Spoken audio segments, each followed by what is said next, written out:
po at isang makasaysayang umaga nga po sa lungsod ng Imus. Nga po ay nahuli kami ng kaunti, ginugunita natin yung Wataot Day, no? May 28 po, every May 28, we celebrate kauna-unahang panalo ng kalayaan sa ating bansa. At ito na rin po ang nakita kong kauna-unahang kalayaan ng mga mahihirap kong kababayan sa lungsod ng Imus sa pabahay ngayong umaga nito. Kaya sinabay natin sa ngayong umaga. Siyempre, nais ko magpasalamat sa ating kaibigan, sa tao na tama ang ating Pangulo. Hindi siya nagkamali sa pagpili ng paglagay ng tao sa larangan ng housing. Ito po ay napakahaba ng experience ka. Kitang-kita ko, mariresolba o wala ang walang bahay dahil dito sa tao na to. Welcome ko po sa ating Imus City Government at welcome po sa lungsod ng Imus, ang napakagaling na tao, Secretary Jerry. Ako si Art, panapukan doon natin. At kanina po ay tatapos lang magsalita ng ating isang kaibigan.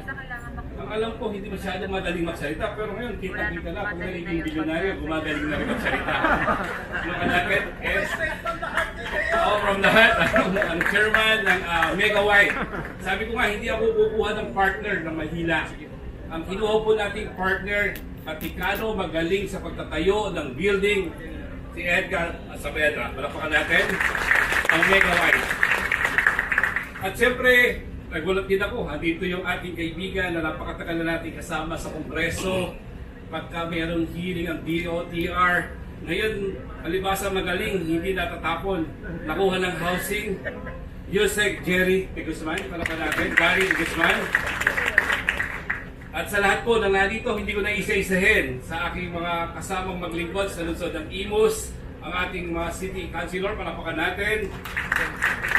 Ang ating Vice Mayor, saan ang Vice Mayor? Ayun, ang ating Vice Mayor, Homer Sakilaya, palapakan natin.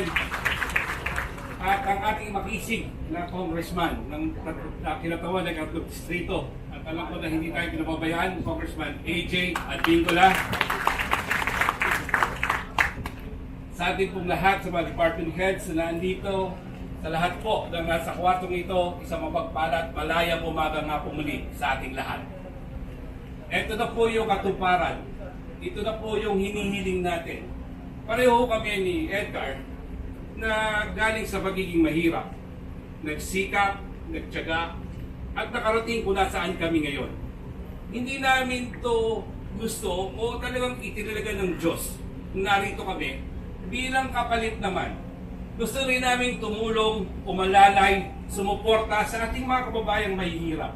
At nga nung ako'y nandun sa laylayan, ang sinasabi ko sa aking buhay, ang hirap naging mahirap. Kaya andito kami, aalalay kami, pinangako natin sa ating mga kababayang mahihirap na magkakaroon sila ng isang marangal, maayos, ligtas na pamayanan at dito sa mismong site na to, itatayo ang kanilang pangarap sa kanilang magandang pamilya. Siyempre, sabi ko nga kanina, hindi tayo kukuha ng partner na pagtakbuhin. Gusto natin yung partner na matibay, matatag. At sa tingin ko, baka sa susunod na linggo, mag-umpisa na talaga ang construction dito sa lugar na to. At si Boss Jerry naman, sabi ka, andyan yung suporta ng ating sekretary. At salamat po. Kami pong mga taga-Imus ay taus-puso nagpapasalamat. Gandahang loob nyo na ibinibigay sa aming lungsod. Sana po ay mas dumami pa ang inyong lahi, mas marami pa kayong matulungan para sa kaganda at ikauunlad ng ating bansa. Muli po, welcome sa Imus at maraming salamat po sa inyo lahat.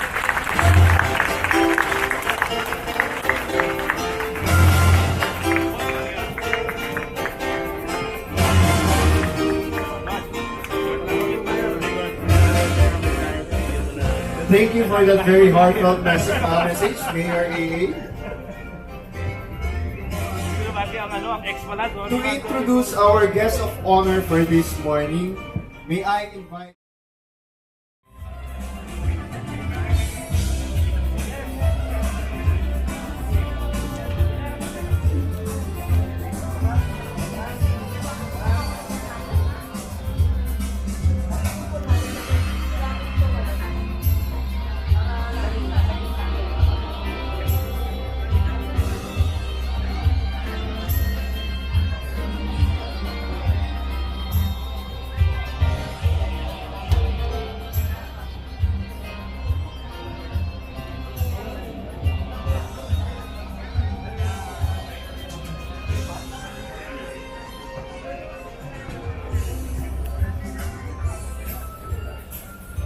morning. Good morning everyone. Good morning po sa Imus, no. Before I give a brief background, I want to say thank you to yung mga katrabaho po namin, no, yung sa Imus, si Miss Gia, tapos si RD Otero, salamat, no. And of course, si Mayor AA, siya talaga tumulak sa amin, kinukulit kami. So anyway, before we do the ceremony, quick background po ng project. So, this is called the Avesta Residences.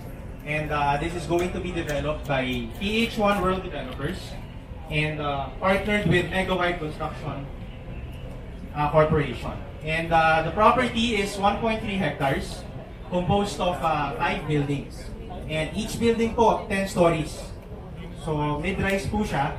And we are going to deliver at least 1,100 units. And following po yung specs nila, Sec, no, we're going to deliver 27 square meters each. So sinunod po natin lahat ng specs ng Disut, no?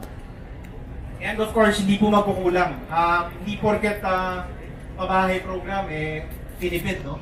So kompleto po ito ng amenities. May basketball court, may clubhouse, kompleto ng parking, and laundry drying cages.